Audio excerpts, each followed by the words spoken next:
आशियातील व्यापार आणि तंत्रज्ञान क्षेत्राला एकत्र आणणाऱ्या भव्य वर्ल्ड बिझनेस एक्स्पोचं आयोजन यंदा जपानमधील ओसाका शहरामध्ये मोठ्या उत्साहात करण्यात आलंय। हा एक्स्पो 20 ते 25 सप्टेंबर दरम्यान ओसाका इंटरनॅशनल कन्व्हेन्शन सेंटरमध्ये पार पडतोय। आपण पाहतोय अतिशय उत्साहामध्ये याचं सुरुवात झाली आहे। या प्रदर्शनामध्ये जगभरातील 50हून अधिक देशांतील आघाडीच्या कंपन्यांनी सहभाग घेतलाय। विविध क्षेत्रांतील नाविन्यपूर्ण उत्पादनं, सेवा आणि तंत्रज्ञान या ठिकाणी सादर करण्यात येत आहे। उद्योग, artificial intelligence, green energy, startups, robotics आणि ई-कॉमर्स हे एक्स्पोचे प्रमुख विषय आहेत। तर जपानच्या ओसाका शहरमध्ये 2025 ओसाका एक्स्पो हा सुरू झालेला आहे आणि इथे महाराष्ट्राचा डंका बसतोय।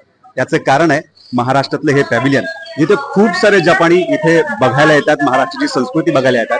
इथे अनेक पॅव्हिलियन सुद्धा आहेत, पण महाराष्ट्राकडे खूप जपानींची गर्दी होते। याचं उत्तर काय आहे, हे का आकर्षित झालेत, हे जाणण्यासाठी आपल्यासोबत आहेत उद्योगमंत्री उदय सामंत। एक तर पहिली गोष्ट की आज 150 देशांचं जे एक्स्पो 25 आहे, त्याच्यामध्ये पंतप्रधान नरेंद्र मोदी साहेबांच्या नेतृत्वाखाली हे इंडिया पॅव्हिलियन आहे। एवढं मोठं पॅव्हिलियन आहे आपल्या देखील लक्षात आलं असेल। आणि त्याच्यामध्ये पुढचे 15 दिवस महाराष्ट्र पॅव्हिलियन आता असणार आहे। त्याचं उद्घाटन आम्ही अतिशय मोठ्या दिमागदार पद्धतीनं, मराठमोळ्या पद्धतीने केलं। आज मोठी जी गर्दी आहे, मला असं वाटतं की सरकारवरचा विश्वास आहे।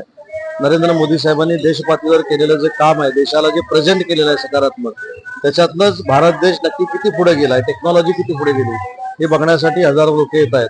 आणि त्याच्यामध्ये महाराष्ट्र पॅव्हिलियन आहे।